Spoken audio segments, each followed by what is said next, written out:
Hello, math students, and welcome to three-dimensional geometry. We've gone from 2D now to 3D.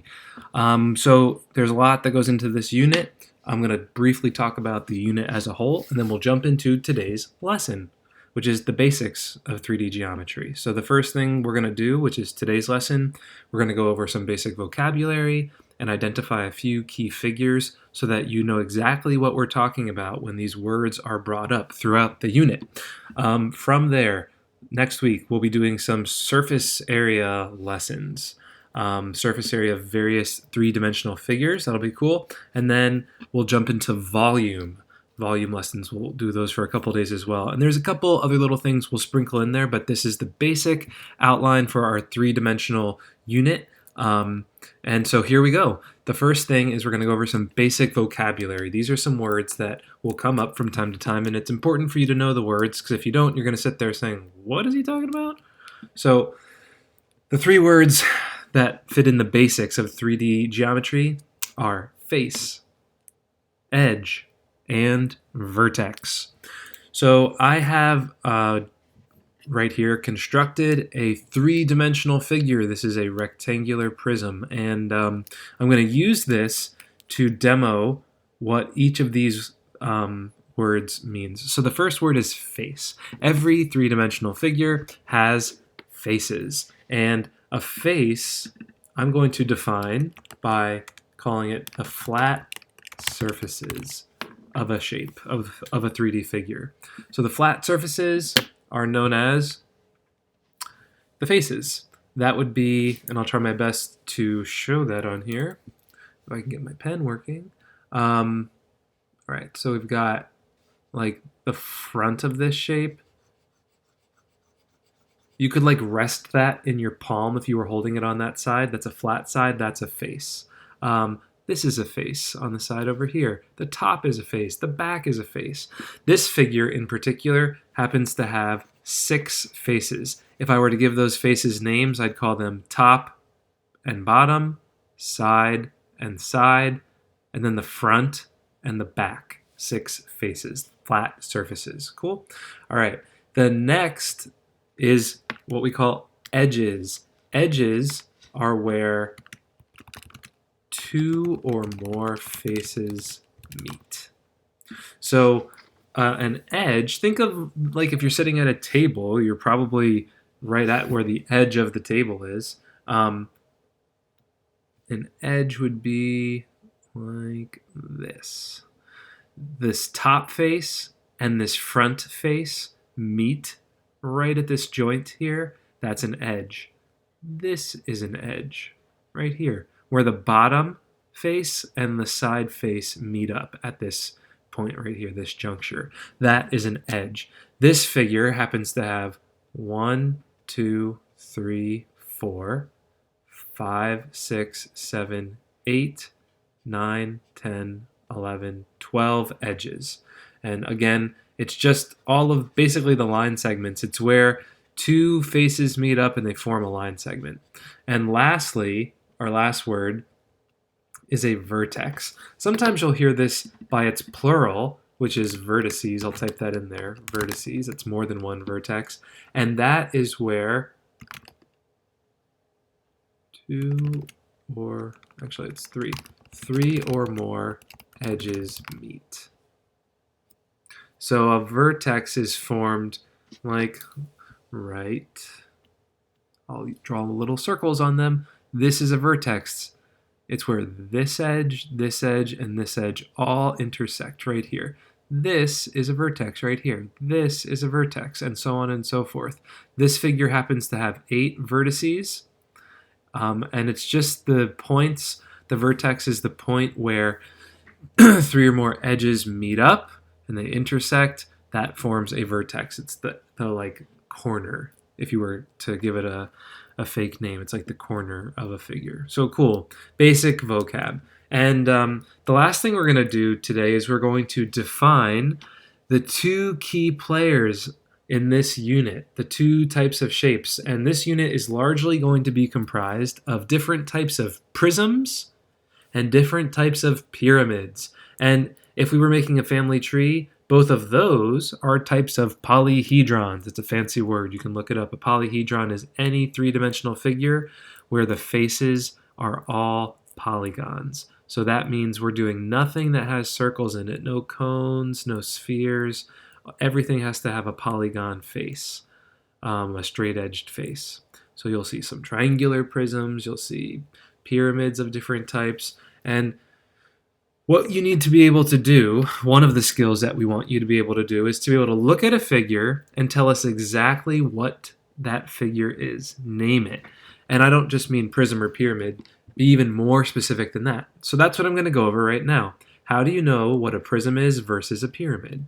If you're a note taker, this is going to kind of look like notes. I kind of like this outline. If you write things down, here you go. Prisms. Here's an example of a prism. This is a prism where we've got some triangles. I highlighted the front one in red, and then some rectangles, or some of you might be calling those parallelograms. But here we go. What makes a prism a prism? Number one, all prisms. If something is a prism, it has two bases. And those bases have to be parallel from, across from one another. They are identical right across from one another. So in this prism, the base has to be the triangle. Why? Because there are two of them, and they are the exact same shape, and they are right across from one another. So here is a base, and here is a base.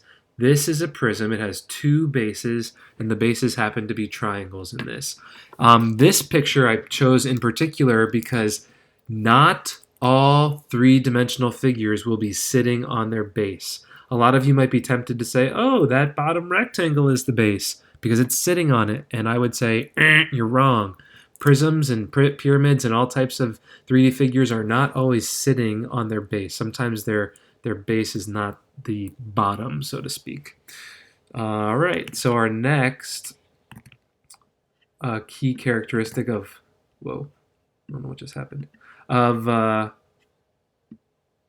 next key characteristic of a prism and all prisms is that the other faces that are not the bases are parallelograms, or some of you might say rectangles. So if it's a prism, the base can be any shape you want it to be, but there has to be two of them that are across from one another, and the other faces, no matter what, have to be rectangles, or you might say parallelograms. So you'll notice that there is a face here, there's a face on the bottom, and there's a face that we can't really see on the other side, but it doesn't matter. They're all rectangles. They're all parallelograms. So that's another key characteristic. And lastly, most importantly, the name of a prism is always based off of the shape of the base. So this prism right here that we're looking at is a what type of prism? Triangular prism. Why? How do I know? I know that this is the name of it because that's the shape of the base, a triangle. This is a triangular prism. So those are the three key characteristics of a prism. And now we're going to compare that to the key characteristics of a pyramid. What makes a pyramid slightly different from a prism? Well, one by one, a pyramid has only one base. We said that prisms have two identical parallel bases, but a pyramid only has one base. So that's key characteristic number one. That base can be any shape you want it to be, as long as it's some sort of polygon, as long as it has straight edges. Key characteristic two is the rest of the faces, no matter what, must be triangular. So if it's a pyramid, the non-base faces must be triangles. And all of those triangles will always meet up at a singular vertex at the top, known as an apex. But it doesn't matter. All of the faces must be triangles that meet up at that point. They can't be any other shape if it's a pyramid. And the last thing is the name of a prism always is based on the shape of the base, just like a prism. So this is a pyramid. What is its official name? This would be a square or a rectangular pyramid because the base is that shape. It's a rectangle or a square. So the name, the official full name, is always based off of the shape of the base. So if you're a note taker, you might want to freeze this screen.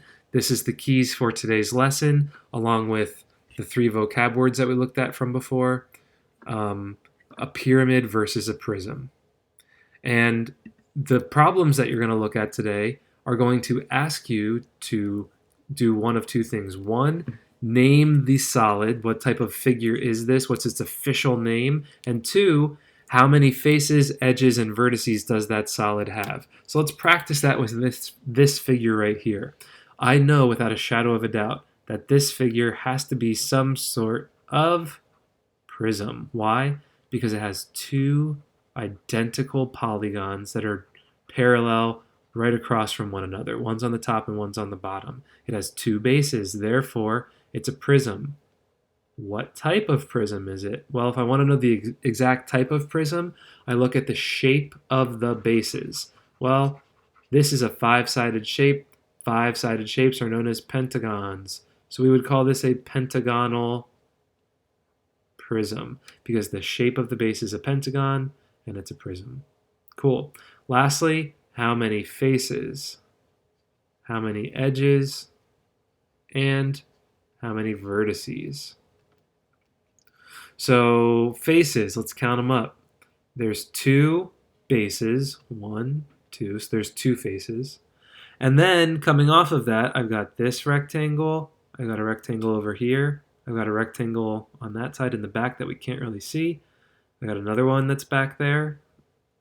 So that's 1, 2, 3, 4 in the front here. And then this one right here, 5. So 5 coming off the top and the bottom, plus the top and the bottom themselves, there are 7 faces. The next question is, how many edges are there? Well, that's pretty easy to count. There's 5 on the top, 1, 2, 3, 4, 5. There's 5 on the bottom that are identical, 1, 2, 3, 4, 5. So we're up to 10. And then you got 11, 12, 13, 14, 15. There are 15 edges. And the last question is, how many vertices are there? Remember, a vertice, it's kind of like the corners. It's where all of the edges meet up, all the points where an edge meets. So you got 1 here, 2, 3, 4, 5, 6, 7, 8, 9, 10. So there are 10 vertices in this particular prism. That's the lesson for today, and I really like this unit because you know what? It's going to sound lame, but geometry's everywhere. If you've ever been to New York City, this is the Flatiron Building. Maybe you weren't aware of what it looks like, but here's a cool aerial shot that shows you it's actually a triangular prism, a huge, ginormous triangular prism that people work in. It's kind of cool. So I know that because it's got a triangle on the top, there's a triangle on the bottom, and that's a triangular prism. This place is pretty cool. This is known as the Pyramid of the Niches. I think I'm pronouncing that right. It's located in Mexico.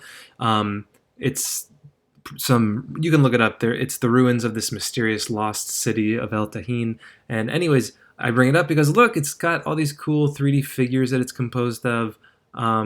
Geometry's everywhere, 3D geometry in particular. So have some sort of fun with it. Happy doing math today. Ask questions if you have them, do your best, and have a superb day.